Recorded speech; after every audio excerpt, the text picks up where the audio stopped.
These words from Paul's letter to the Romans, the 4th chapter, the 13th through the 25th verses. It's found on page 206 in the New Testament portion of your Pew Bible. When God promised Abraham and his descendants that the world would belong to him, he did so not because Abraham obeyed the law, but because he believed and was accepted as righteous by God. For if what God promised is to be given to those who obey the law, then faith means nothing, and God's promise is worthless. The law brings down God's anger, but where there is no law, there is no disobeying of the law. And so the promise was based on faith, in order that the promise should be guaranteed as God's free gift to all of Abraham's descendants, not just to those who obey the law, but also to those who believe as Abraham did. For Abraham is the spiritual father of us all. And as the scripture says, I have made you father of many nations. So the promise is good in the sight of God, in whom Abraham believed, the God who brings the dead to life and those who commands brings into being what did not exist. Abraham believed and hoped, even when there was no reason for hoping, and so became the father of many nations. Just as the scripture says, your descendants will be as many as the stars. He was then almost 100 years old, but his faith did not weaken when he thought of his body, which was already practically dead, or the fact that Sarah could have no children. His faith did not leave him, and he did not doubt God's promise. His faith filled him with power, and he gave praise to God. He was absolutely sure that God would be able to do what he had promised. That is why Abraham, through faith, was accepted as righteous by God.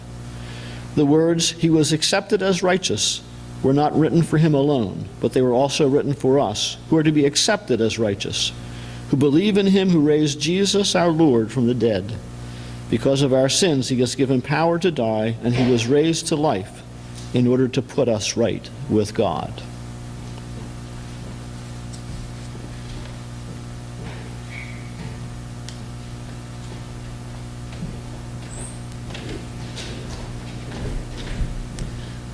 Let us pray. Our Lord and God, we ask that you would open these words to us, that we might understand what Paul was saying and how you deal with us. Amen. Most of you are familiar with the name Charles Lindbergh, right? The first man to fly solo across the Atlantic. This was back in, I think, 1927. Lindbergh was a pilot delivering mail in the Midwest when there was a challenge given with a reward for the first person to fly solo across the Atlantic. He wanted this prize, he wanted to do this, and he got somebody to build his plane, and it took so much gasoline, and he designed it in such a way that he couldn't see out of it. Now they did fix some mirrors, a periscope-like effect that he could see, but he couldn't see the stars by which to navigate. And so he had to navigate by what was called dead reckoning. Familiar with dead reckoning? Well, maybe not. I can explain to you what dead reckoning is. Dead reckoning is you start from a certain point, you travel in a specific direction by the compass, and you do that at so many miles per hour, and so after so much time, you're at another point. Okay, so dead reckoning is you start from one point, you measure that by all of the measures available, and you wind up at point B. And that's how he made his way across the Atlantic. Now, that's why they called him Lucky Lindy, by the way, okay? Because he fell asleep in this process. It took days, and the winds got him off course, and so he didn't always know how much the wind speed was or what was happening, and so he really was lucky to have made it across the ocean. Now, he's not the only one that used dead reckoning. You may have heard of another person called Christopher Columbus, okay? He was sailing to India, okay, going west, but he was using dead reckoning in his logs. It recorded how many miles he went, the speed at which they were going. They had ways to measure the speed, and so he was keeping a record of his journey in that way. Now, of course, he didn't wind up in India. He wound up in the Americas. But that was still the process that he was using. That was hundreds of years before Lindbergh. So this has been a tried and true process, because you could not always see the stars, and you had to have some way of getting from one place to another.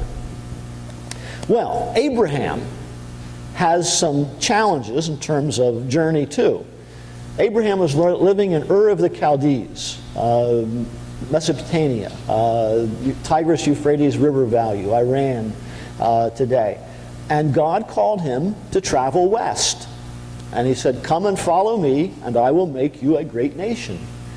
And Abraham followed God.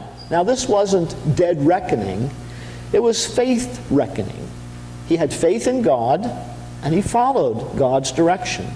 And God fulfilled his promise. The scriptures that we read to you this morning were about God's promise to Abraham to make him a great nation, even though he was 100 years old and his wife was childless up until that point, and they had a lot of struggle with this. Still it happened because he had faith in God.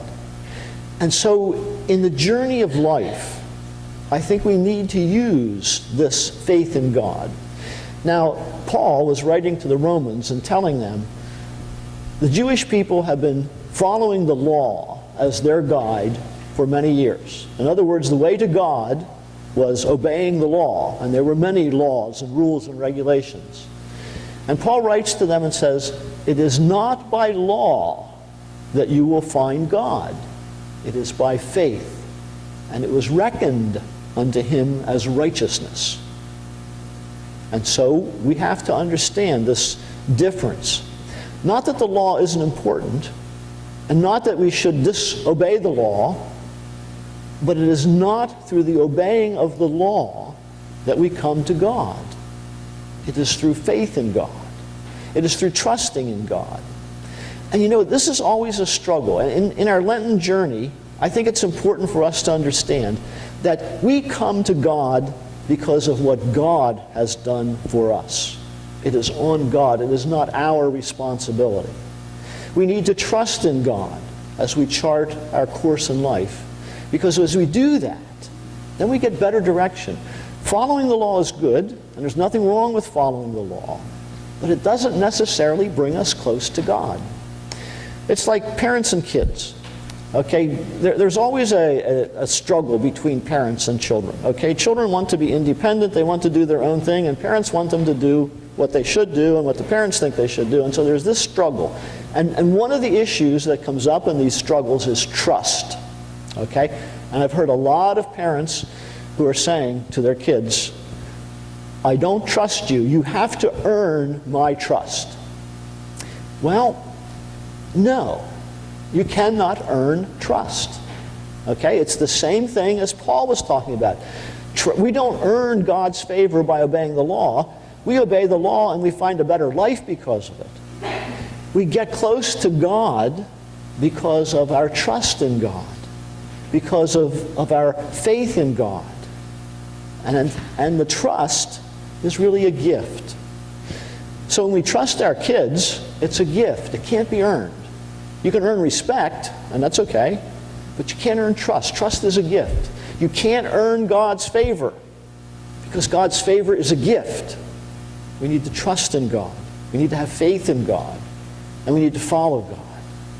And this is really hard for us because we really trust in ourselves.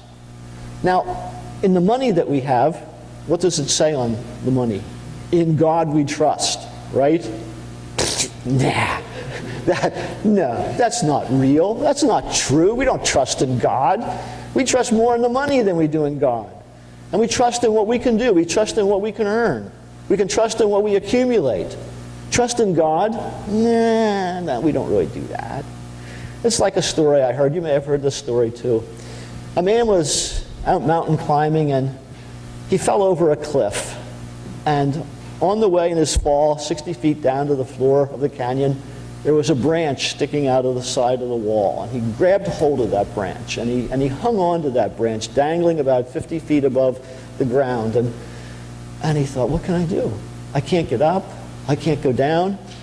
And so he thought, well, what can I do? I can pray.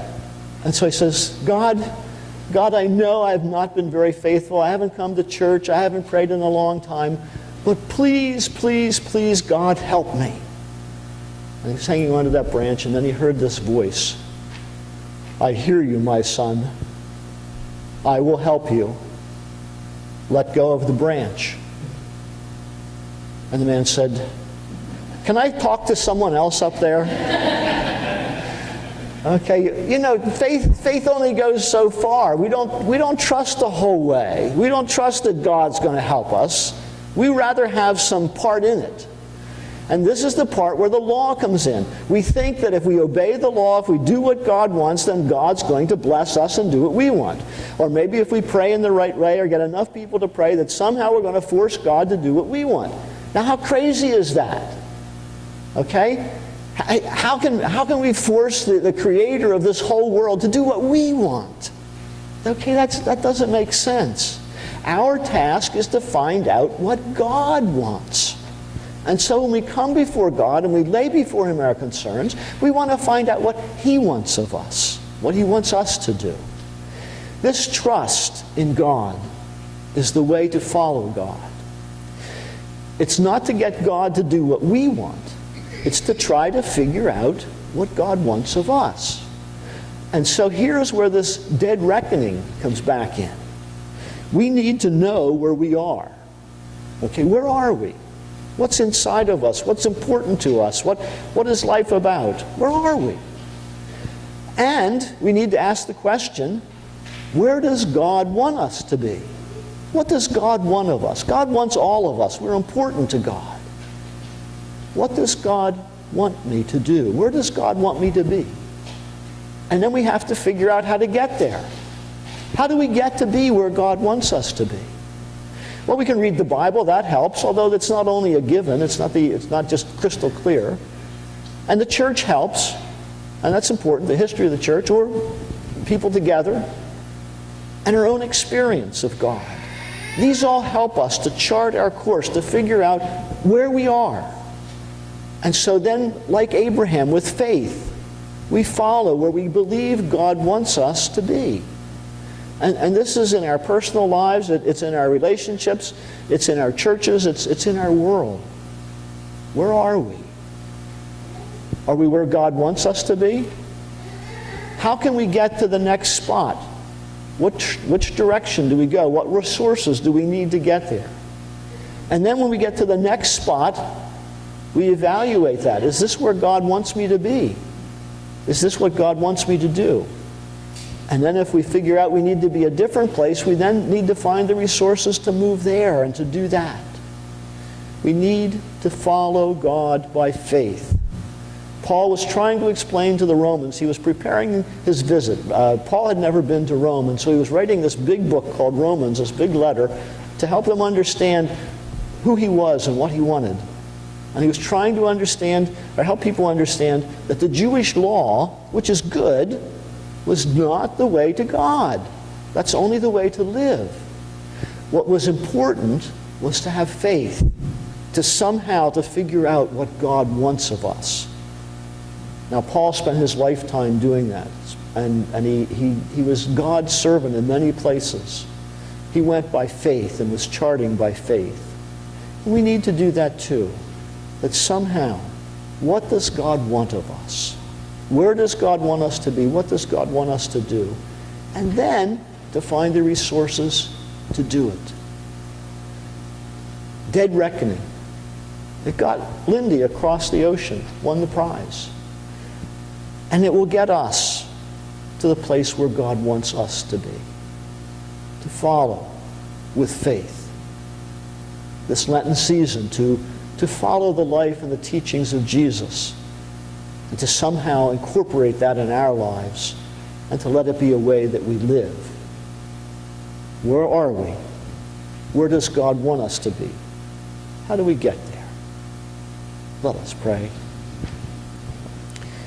Our gracious Lord and God, we ask your help that we might understand these things, ourselves and you and your will for us. Amen.